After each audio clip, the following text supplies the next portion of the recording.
Welcome to Over the Line, where we challenge everything you've been told about health and wellness. We're here to shake things up for anyone over 40 who's ready to go beyond the basics. Join us as we dive into the radical side of fitness and mindset. We're talking about why we're not afraid to break the rules and how our own lives have been transformed. Ready or not, let's jump in.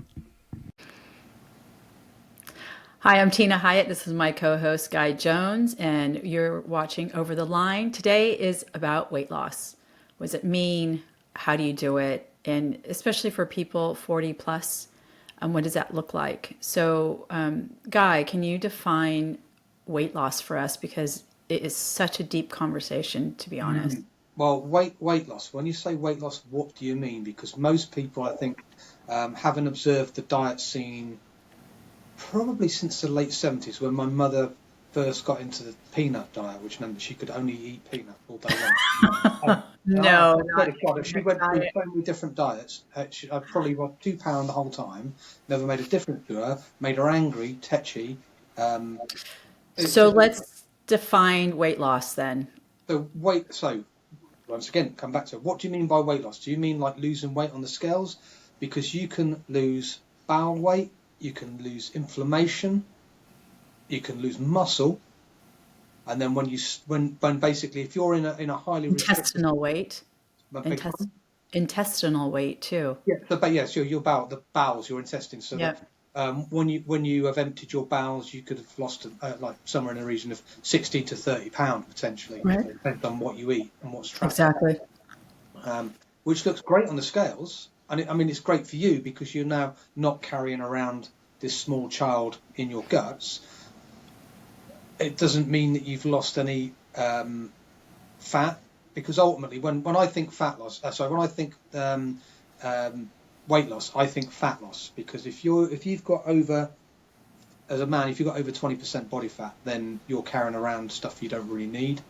Anything below 10% for a man over 40 can be awesome, depend upon you as the individual. Because as I was saying to Tina before we started this conversation, when the last time I was down really low, I was down to 10%, and it was uncomfortable because my day job involves me climbing ladders, and it was excruciatingly painful because I didn't have any fat left on the balls of my feet. My joints hurt. I was getting easily dehydrated all the time, and my strength started to suffer from it. There was a couple of times there where I'm sort of de-erecting a scaffold tower, and I'm kind of thinking, I don't know how I'm going to do this on my own, whereas a year before wouldn't have been a problem. So losing weight, if you lose weight that is bowel, fluid, and then muscle, you have just created the first two, great.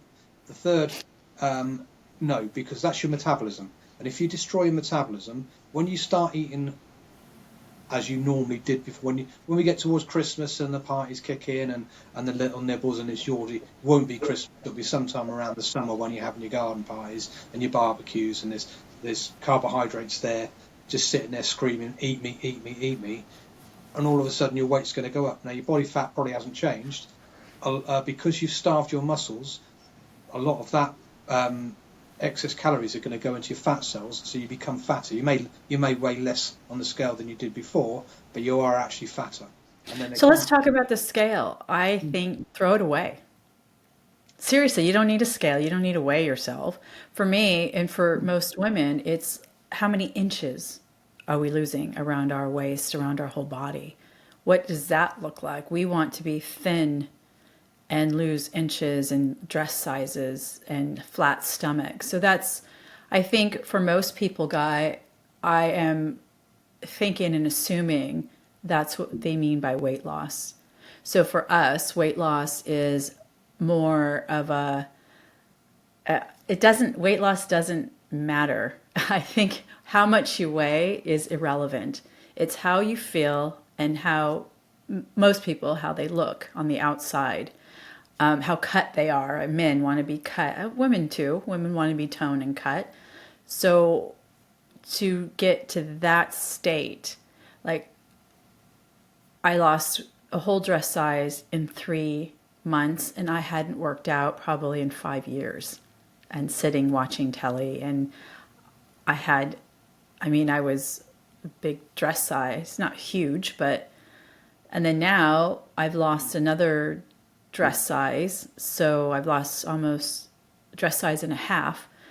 But what did that take? And it takes the lifestyle. So yes, my muscle mass went away quick, but I'm gaining it back by lifting.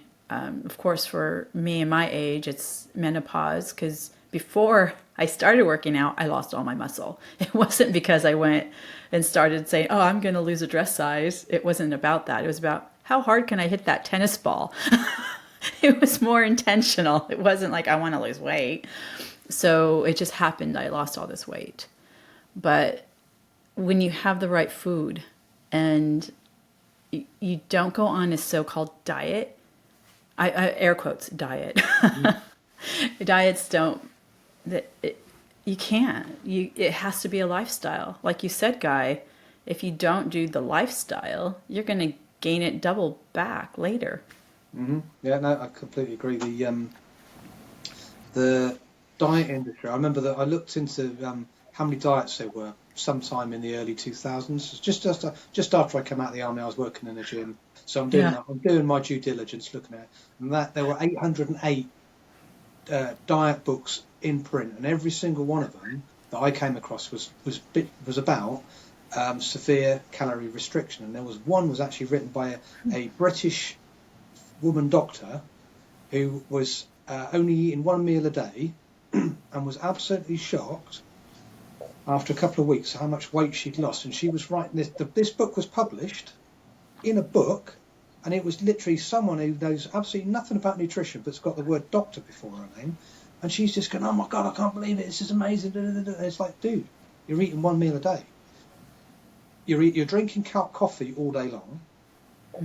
Your adrenals are up, so you're burning fat. Adrenals, yeah. Potentially an elevated level, not necessarily, because there comes a point where everything will shut down, because caffeine is awesome at the right time, and the right time is just after you wake up, and no later than 11, 12 o'clock, depending on 12. Yeah, 12 for me. so Yeah. we call it 12. Let's meet let's meet in the middle. It's really 11 o'clock, but let's call it 12. So Just please 12. Yeah. anything after 12 o'clock is Yeah, basically it's a going to no-no. cause your adrenal glands to fire off too much. Then that's going to raise your cortisol levels.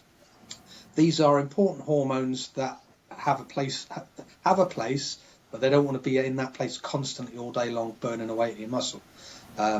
And then meaning because you're taking on caffeine, your adrenals are pumping out, so you can't sleep at night, because sleep is Right. vitamin S. Most important, one of the most important things there is sleep, because that's when you rest and repair. And it's also great for not being completely insane, because if you don't sleep for very long, for a long time, you go mad. Really? And when I say go mad, I don't mean a gallon of milk a day diet, which is something I come across the other day. But, That's interesting. well, Milk of all the gallon of milk a day is on top of your food. I used to do this years ago when I first come out of the army and I wanted to get into strength sports. I would drink a gallon of milk full fat milk every day as part of my training protocol, so that I'm getting extra easy to digest calories in Right. that will then help build more muscle. Well, let me tell you about milk. Let me talk about that for a second.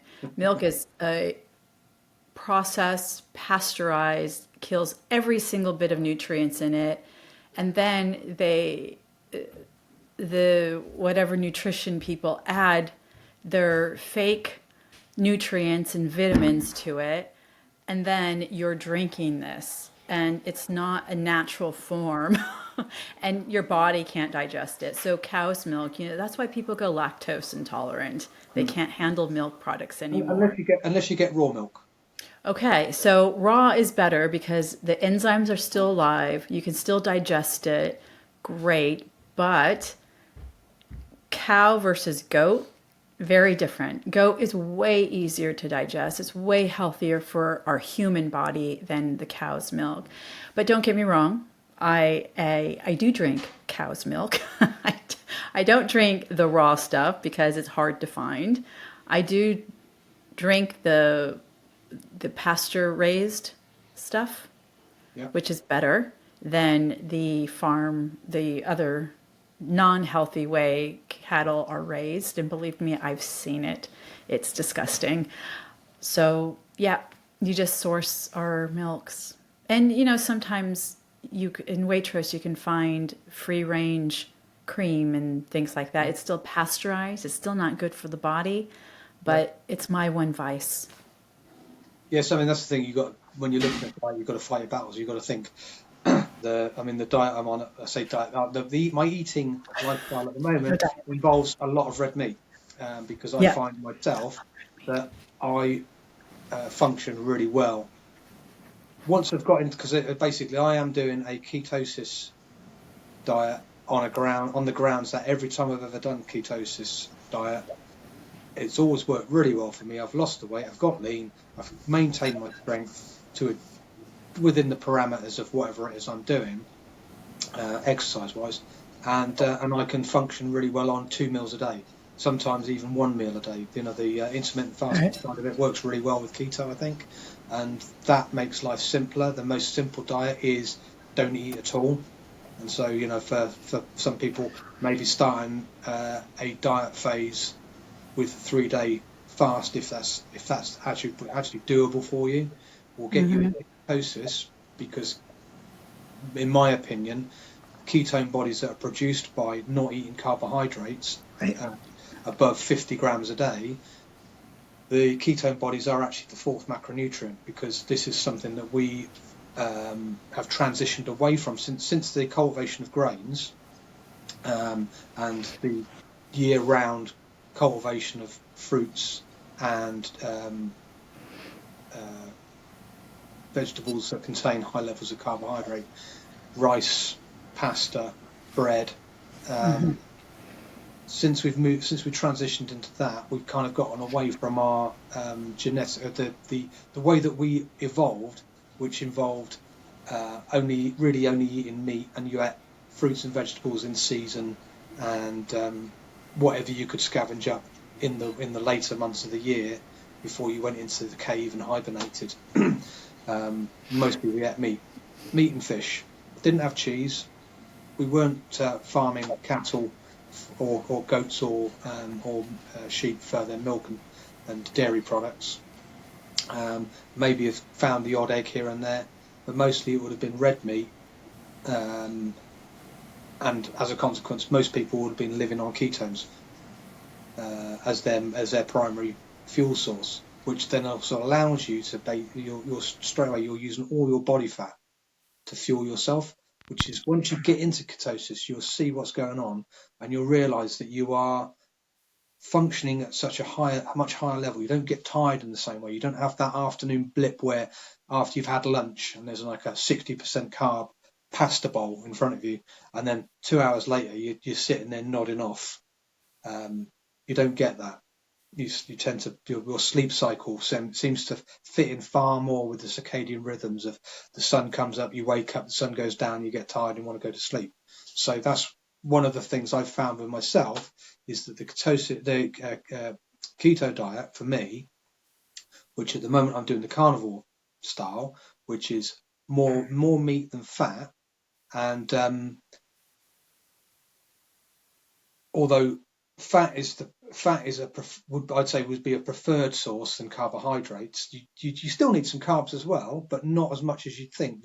It's about the nutrients in your food that is going to help you lose weight and make you feel better. And with energy, with the right energy, like organ meats are amazing. If you could just do organ meats all the time, they're the best source of protein that you can get.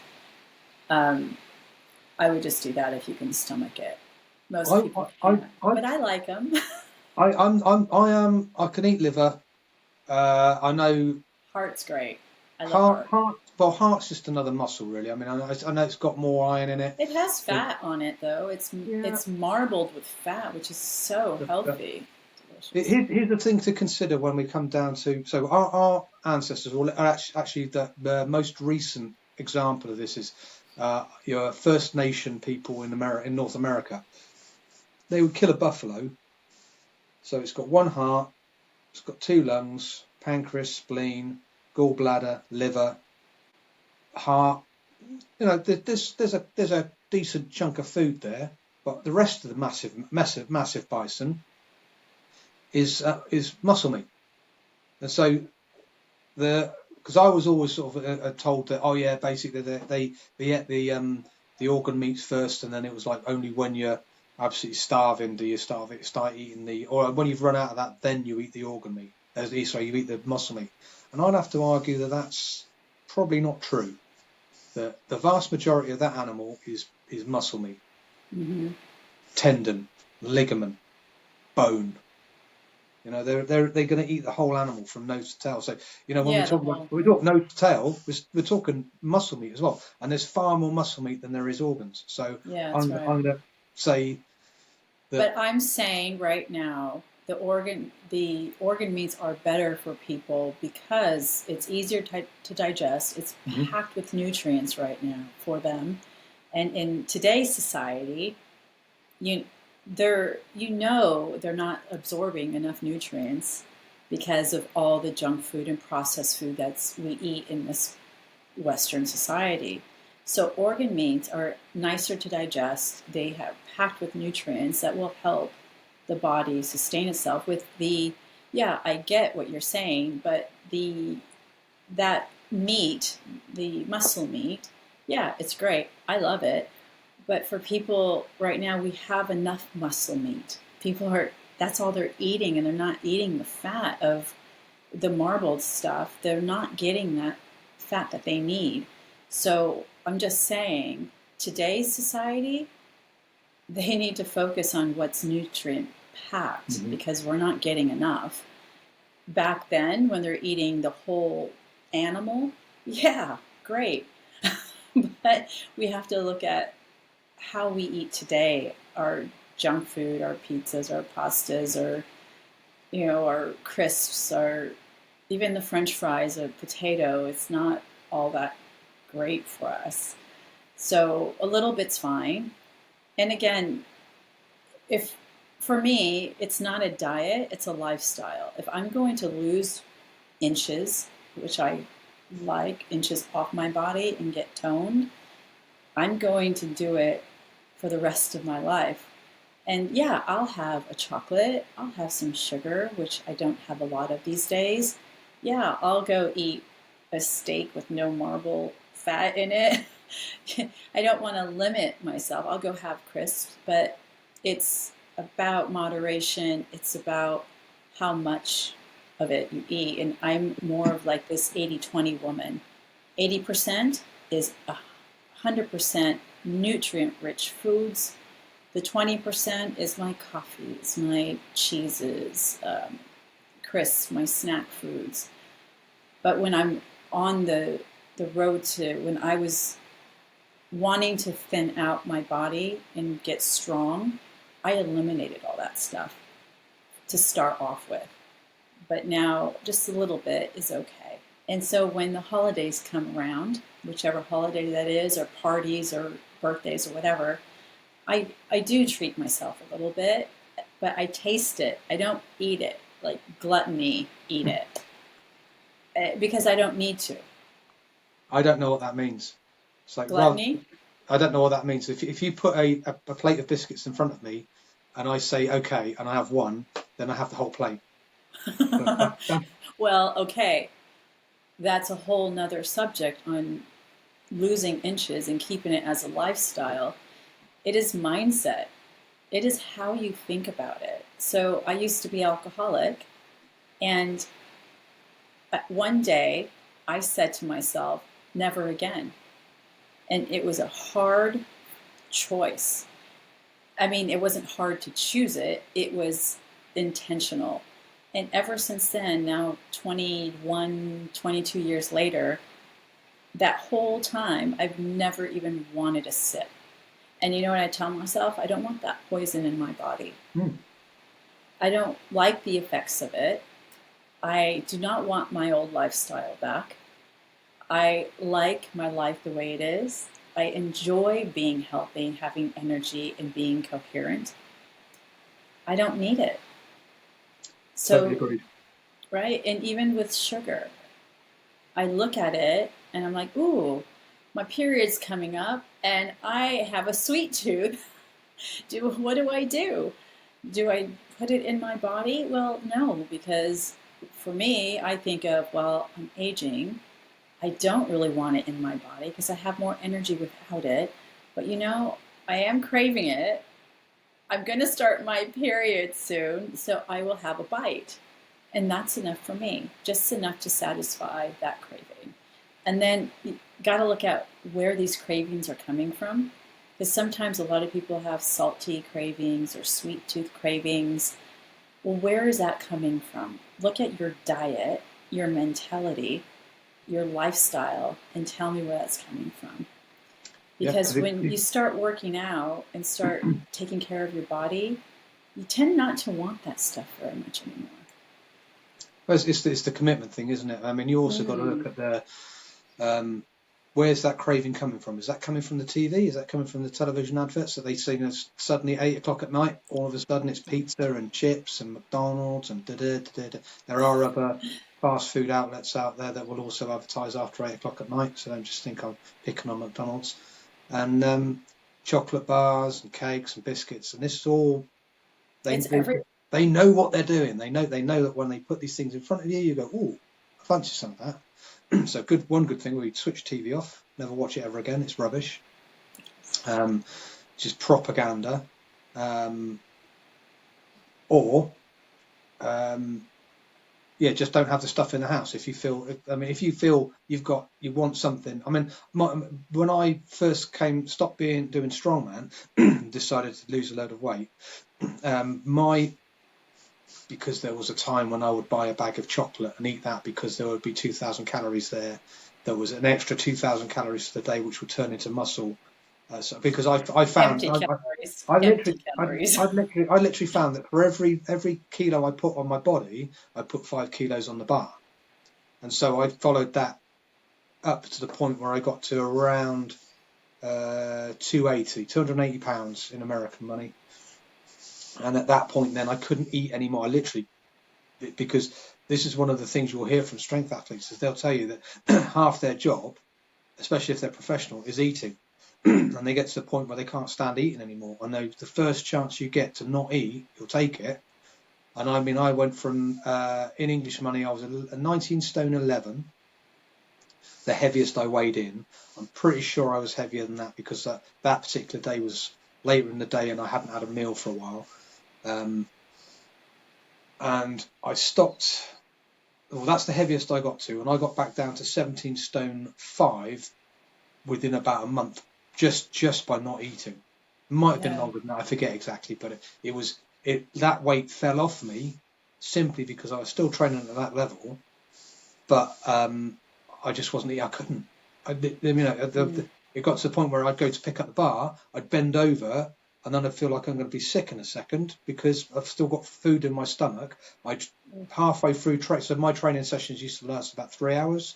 Strength training does take a lot Wow. longer, and so I'm Mm. having have something in the middle like a protein shake, and then I'm sitting there burping that up. As soon as I finish, I've got to have another protein shake, and then 20 minutes to half an hour later, I have my next meal, and then have another meal and another meal, and then maybe 2 meals after training, and then at the end of that, I sit there with a bag of chocolate and stuff that down my face. So my Yikes. alternative for that was a bowl of muesli Oh, because it was sweet, but it didn't yeah. have the same amount of calories. Yeah. And sorry, but muesli just like It's rubbish. covers your intestinal tract. It's disgusting. So a big thing that I'm doing is a colon cleanse. It's a tough thing to do for me. I started and then I stopped because I really need to be home when I do that. Yeah. Yeah, I need to be home. But the colon cleanse will help take all that gunk Yeah. out of the system. And then your villi within your intestinal tract is able to soak up all the good food and the nutrients that I'm putting into the They body. say you are what you eat, but it's not true. You are actually what you absorb and assimilate. Yes, So if that's right. you're stuffing your face with food and you're not absorbing any of it, then if you have digestion You um, got this. issues, but I can't think of the word.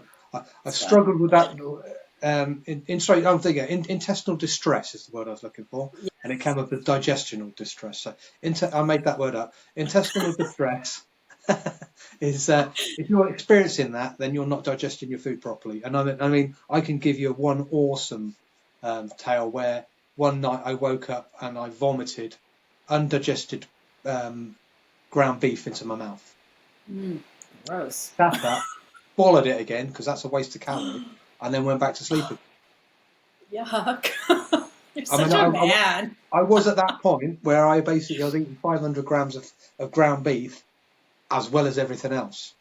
Wow. Because Okay. I mean, literally, I was having to have minimum 5,000 calories every day. There were days when I'd have a 10,000 day just to shock the system and God. wreck the toilet bowl. So, Afterwards. you know, we, Guy, your stories, I don't suggest anyone to do that.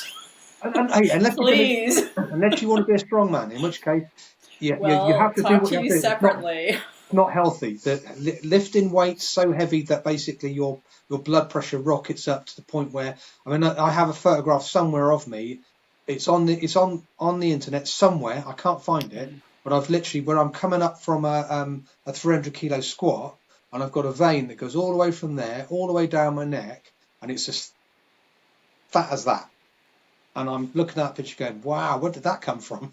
I've never seen that before. And it was, God. oh, that's my blood pressure shooting through the roof. God, that would freak me out. Well, I didn't see it. I saw it was the photograph. When I saw the photograph Yeah. afterwards, and I go, oh my God, because this little vein here had expanded Yeah. so much, and thinking, oh, that's scary. Anyway, carry on because that was awesome. I squatted 300 kilos in a competition. Awesome, job done. Amazing. So it's not healthy. Yeah. I mean, First place how to many you. strongmen have got up to 400 pounds and then died?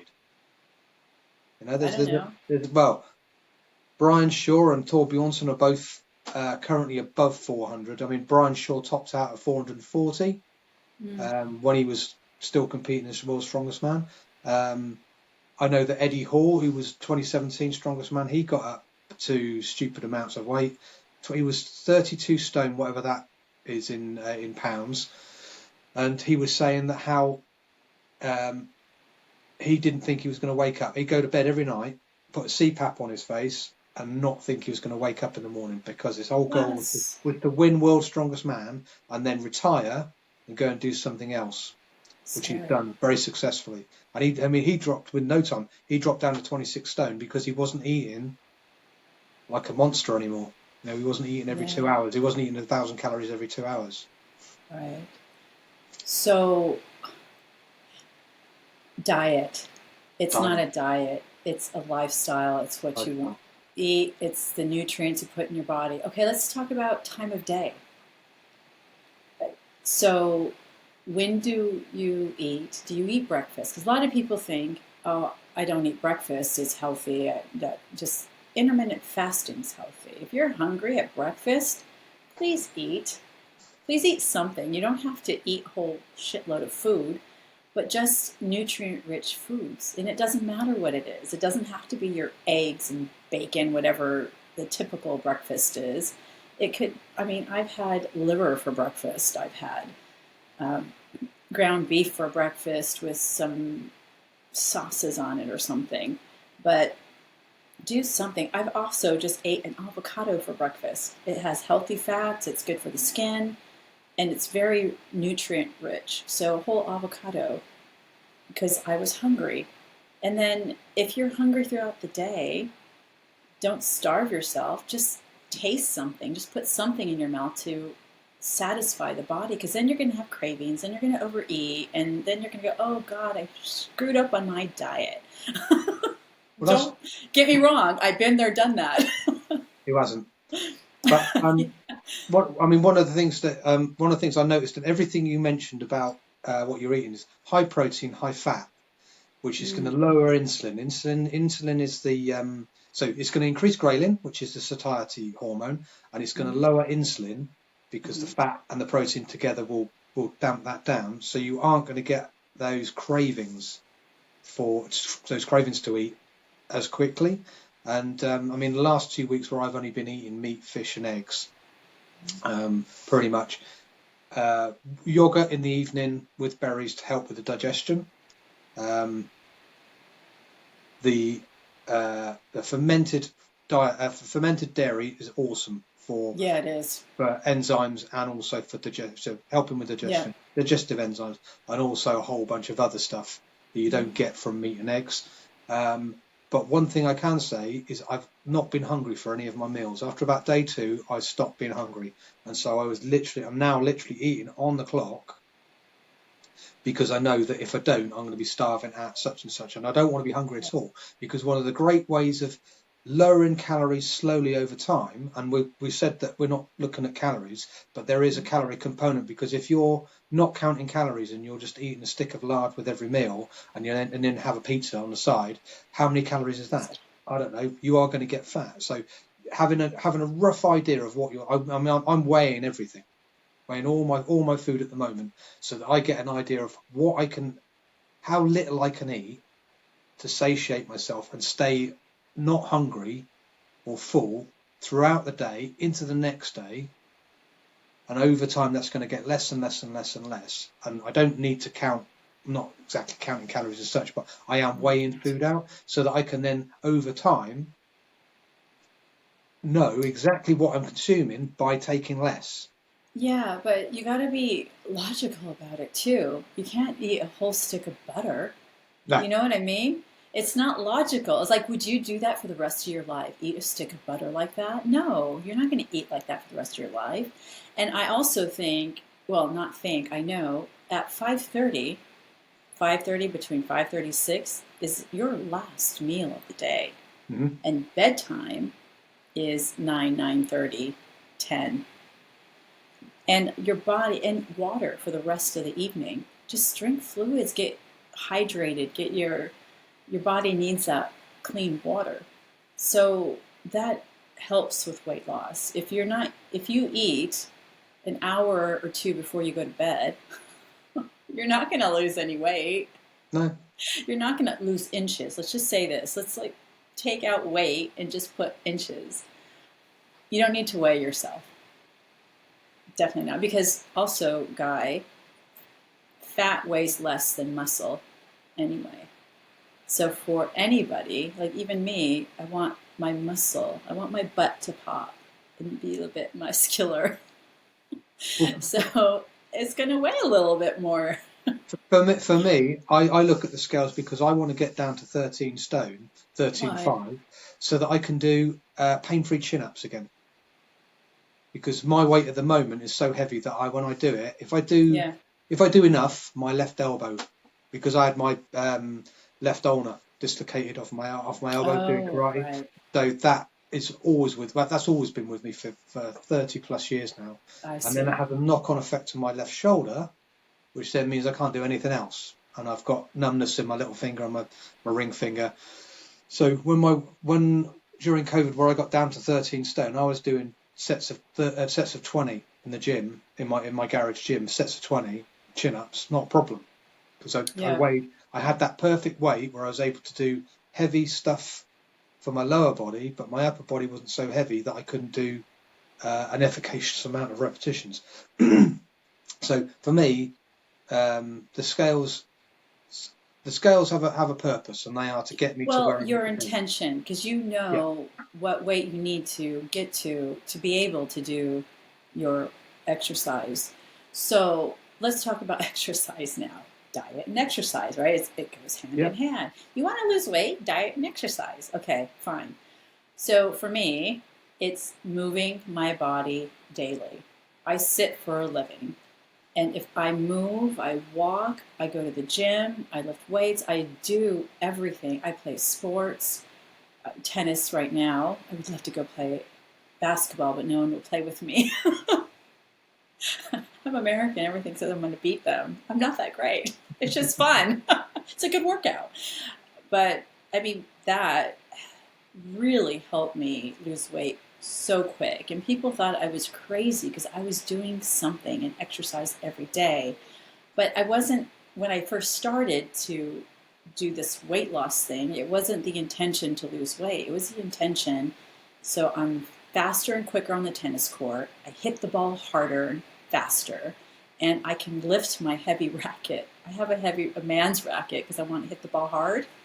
So they give me a man's racket, but I want to be able to swing. And so it was all core stuff. It was sprints. It was fast feet. It was a bit of cardio and weights on top of that so I can get strong. And that was my intention. And I just lost weight quickly because of it. And plus the diet, eating the right foods to sustain myself for the day. And I wasn't hungry, like you said, Guy. I wasn't hungry either. I hardly ate anything. I didn't want to eat. So listen to your body and don't eat. That's the thing. Water. Ketosis. When your body's in ketosis, which is generally it's going to be depends what your daily calorie consumption is and what you eat in the day. But your first thing in the morning, you're in ketosis because after it depends on if you're well trained. The latest science that's coming out. I was looking at because I knew what we were going to talk about today. I started listening to a few podcasts and cool. The latest science was that, there's latest science is that if you're well trained, then you go into ketosis around about 6 hours after eating, potentially. Mm-hmm. Obviously, there's a million things, but if you're in a fasted state, within 6 hours of your last meal, you'll start going into ketosis. So you could go, let's say you finish your last meal at 5. That means that at 11 o'clock at night, you're in ketosis. And you're in ketosis all the way until you wake up. Mm-hmm. And then you're in ketosis after waking up until you have your first meal. Right. But if your first meal is just fat and protein, you're still in ketosis. And this is where the argument about carbohydrate comes in, because apparently you really need loads of carbs to fuel yourself through a workout. And the science, as well as this, is the latest science is that that's nonsense. And if you can be in a fasted ketosis state, mm-hmm. or ketonic state, then when looking at blood profiles, there's no difference, except that the person who's got the bottle of sugary water with funny colours and lots of like Gatorade, all sorts of Lucozade. Yeah. You don't need that. You literally, if you think back to our ancestors, they were athletes because they had to basically walk and run to get their food. They didn't just nip down the corner shop. They had to basically chase a very fast-moving animal with sharp, pointy horns down, kill it, take it back to where they've just come from, which means carrying it as well. So they had to be strong and they had to be fast. But they also may not have had any food in their stomach when they were doing it. So they're in a ketonic state. So athletes, endurance athletes, don't need sugars. That's nonsense. And the other thing as well is that they are every time you drink the sugar, it's acidic. So it's actually potentially melting down your muscle mass. So you want to maintain your muscle mass through ketosis, which it will, because your body's burning off fat. That fat is then signaling to the muscle to maintain muscle because you're actually doing activities. But when you take on sugars, only just a little bit, but over time it becomes more and more and more, that your muscles are being burnt away. And that, once again, is your metabolism. And if your metabolism is dipping below a certain point, you aren't going to be burning fat anymore. So in a ketonic state, you are burning fat, which means you're maintaining muscle, which means that your body weight's coming down, but your muscle mass, which is your metabolism, stays the same, and is therefore in percentages actually higher than it was before. Thank you, Guy. It's very informative. I really do enjoy that. Did you see how I did my nerd move there? It's really good, yeah. I love the nerdy moves. Talking full. I went into full geek mode there. We're so geek modes. I love being a geek. And I love that you being a geek. It's so fun. It lights me up. I remember saying to one of my neighbours that I was talking about nutrition, and she went, "Wow, you're a bit of a nerd, aren't you?" I went, "Man, I'm a nutritional super nerd." A super nerd. Oh my God, I love that. Hyper geek. Yeah. Hyper geek. I'm a super nerd. I really like that. I'm gonna use it. T-shirt. T-shirt. We're super Nutritional nerds, super baby. geek. Yeah, you're the super geek. I'm the super nerd. Yeah, it's all good. Yeah. But yeah, but so, I So mean, how it all ties back into exercise, as we were saying, yeah, I that was just gonna ask if you. you Yeah. like this, the science is saying that endurance athletes who are the people who all have to have a whole bunch of sugary drinks as they go and do their 1,000-mile run, it turns out actually that's not true, and the blood profiles at the end of each race from the person who doesn't have anything apart from water, Mm. or maybe some ketone drink, and the person, they're exactly the same, except the person with the sugar, their insulin levels are doing this all over the place, whereas the other guy, All over. insulin's low, staying, and so their energy levels are staying Stability. stable, and they don't hit that wall, which they call bonking. They don't hit that Hmm. because they're running on a smooth level. That's different for strength athletes. That's different for people who are in the gym for 45 minutes. But if you train in a fasted state, which I always do these days, haven't had I a can't. meal. I tried. I tried. I can't do it. I really have to have nutrients in my body to be able to Well, work out heavy. everyone's different. I never tried. Yeah. I mean, I train quite heavy sometimes with no food on my stomach. Haven't had, my last meal last night I think was about. I think I started about 4:30, maybe 5 o'clock. So Yeah. I was done by 5:30, and I didn't eat again until Yeah. I got in, which was around about 10 o'clock, 10:30 today. See, it goes up and down for me. So I love morning workouts. Like the earlier, the better for me. I just enjoy it. But I notice when I work out in the afternoon, I've had food. I can actually do more Yeah, and work out harder in the afternoons, which I don't choose afternoons or evenings. I don't like working out then. But the mornings are optimal for me. And I don't have food before I work out. And I've been getting, since I've been working out heavier weights, I've been getting lightheaded in my workouts. And I thought, oh crap, I better eat some protein and nutrients to help sustain me during these workouts because I couldn't do it. So for me, as a woman going through perimenopause, I definitely need it. I need to eat.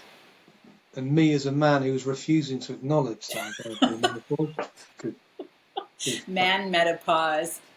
menopause. Yeah, no, I don't know. Menopause. I don't know. I am sort of. I know I've got a friend who's a police officer, and he's been doing HRT for men, which is basically jabbing himself up with testosterone. Or maybe Mm. do. I know. Sorry, he's doing patches, which I've Mm. wonder about that. Well, that's off our subject, so Yeah, but that's for a it new kind of podcast. is, but it isn't, because if your testosterone Well, levels are high, then you're going to be absorbing more of what you take on board. So you're going to mm, be building more muscle, yeah, which is more anabolic, more metabolically active and yeah, anabolic, and so it kind of does tie in with diet. But it's one of those things where there's a lot of myths, there's a lot of fear tied up in it. I remember there's we'll a talk about that.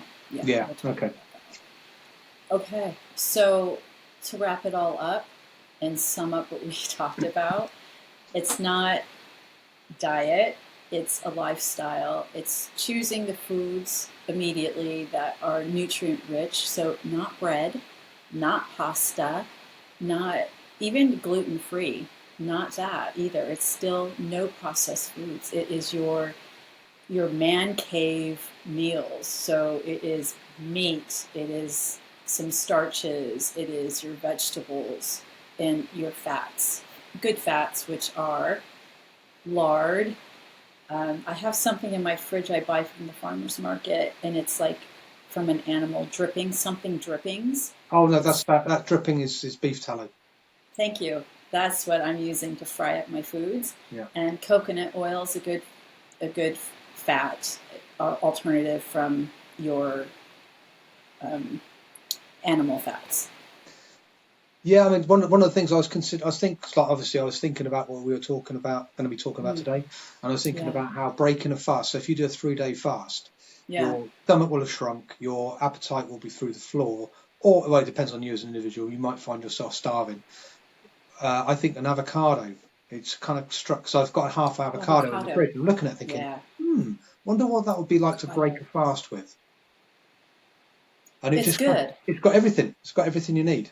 Um, No, that's what we do, Guy. So when I did 7 day fast years ago, it was just water, then a water fast, and then to break it to start eating again, we start off with avocado. That is exactly what we did. I mean, from Southern California, avocado grows wild there, and I love the word wild. Wild. But no, that is what you do. You break it with an avocado or a salad or something.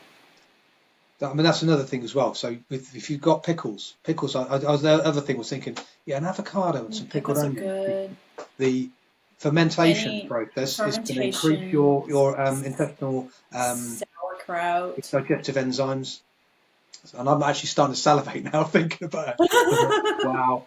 But also, Hungry. but breakfast should really. I mean, this is old hat, but breakfast should really be high protein, quite high fat, very low carbohydrate Mm-hmm. to get your body smooth through sleep into ketosis and maintain that as well, Mm-hmm. if you can, because You your can. brain actually functions better on ketones than it does on sugar, even Yeah. though they say that the brain's favoured food is sugar or glucose. I think it's Well, I find I get brain fog from this perimenopause, and I find a good workout or a good long power walk, it solves it for me. The mm, sweating, just getting out, going and sweat, and getting that oxygen and the blood flowing through the brain. It helps me so much.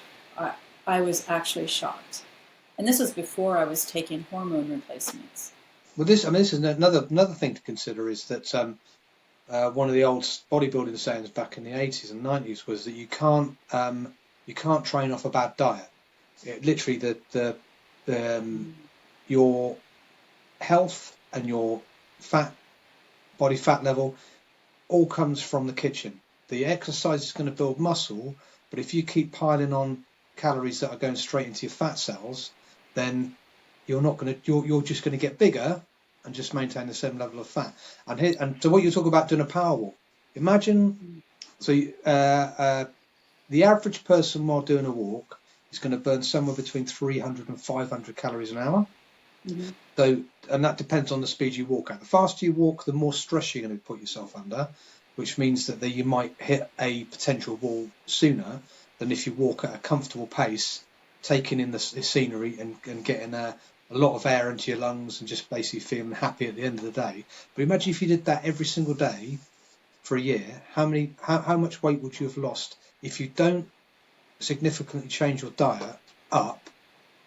How much weight would you lose from that? What would that weight?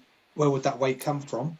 Because I would argue So, it's coming from fat. great question. When I was younger, I was weighty, um, and I was trying to lose weight. So what did I do? I got on the treadmill and ran as hard as I can for an hour at top speed, and I never lost any weight. I was still fat. I mean, I was overweight. I was still overweight no matter what I did. So it's not a matter of weight loss for my power walks. It's a matter of getting rid of that brain fog.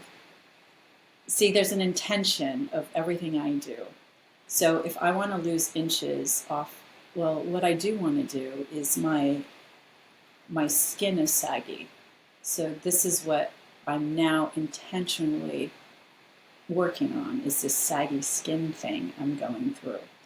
So the intention is what do I do to get rid of that? So now I'm lifting heavier weights. I'm actually lifting and doing different types of exercises for my gut to tighten it up. I'm going to go on a colon cleanse as soon as I could stay home for a week.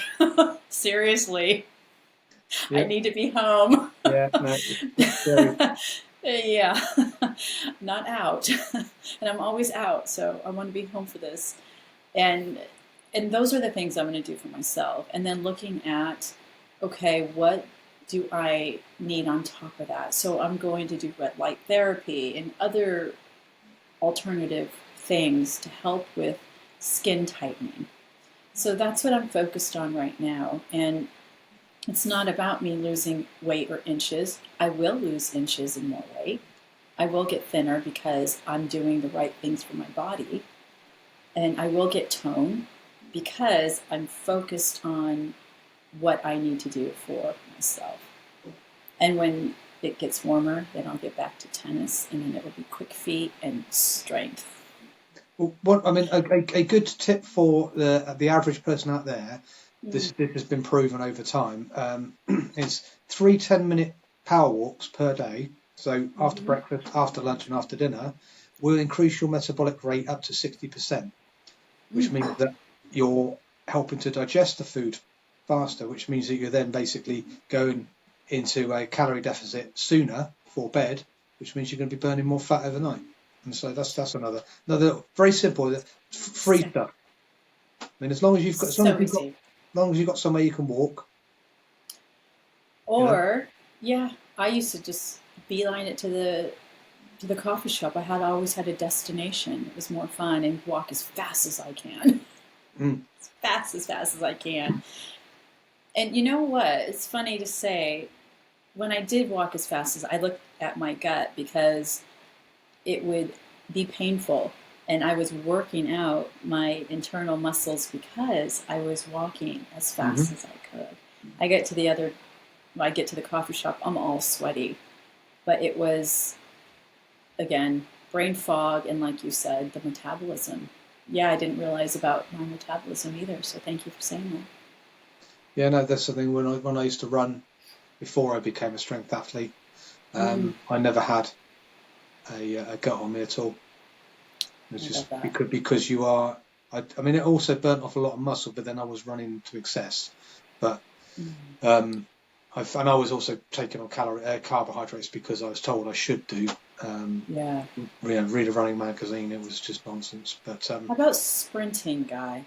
Sprinting. I mean, I've got a new hill in my hometown. They just built a bypass, and there's these benches. There's 13 benches that go up the hill, and each one of them is equally spaced. And so what I'll do is I'll run up to one, so I'll go from the first one to the second one, back down to the first one, up to the second, back down to the first, and all the way up to the top. And I'll give myself a specific time allotment of 45 minutes of sprinting. It's not actually sprint. I'm not running as fast as I can, but what I'm doing is it's intervals. So hill intervals. There's a famous British runner called Ron Hill, and he said that hill running is the same as sprinting in disguise. And so you don't put your body. What if you don't have a hill? What if it's flat?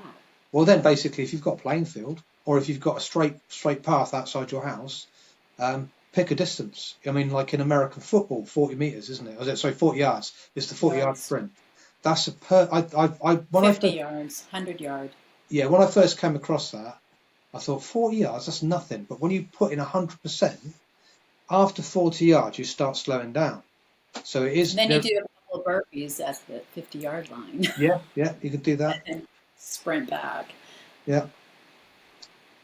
So yes, there's a million ways of training, but you can't. Your training will never ever burn off a bad diet, and so it all starts in the kitchen. But then that all starts in the mind as well. So like you're saying, it's a mindset, it's a lifestyle. If you're just looking at, I want to look amazing on the beach in 6 weeks' time, but you've never done any exercise and you're like 20 pound overweight, good luck. Yeah, and Guy, I know you and I together, we have some really great knowledge, and we can help people who are starting out or just feel like they want to lose weight. I mean, if you guys want to, just give us a comment right here in this YouTube channel, and we'll get back to you. Yeah. So just let us know. I think I have the email address available for them to contact us if they want help, because it's something we're really great at. I've been doing this for We've done it forever. I've been doing this for more years than I can think of, and I've gone through. I've done marathons, like half marathons, Yeah, me triathlon. too. Um, Yeah, I was a nationally ranked swimmer. I've boxed in the army. I've done karate. I've done the me strongman, too. powerlifting, bodybuilding, and just Tennis, chilling. sports, a condition for basketball, tennis, baseball, Spiritual. And it all comes down to diet at the end of diet and mindset. all of it. Yeah. Yeah, I swear the mindset is so important. Lovely. Thank you, everyone. Thank you. Bye. See you again soon.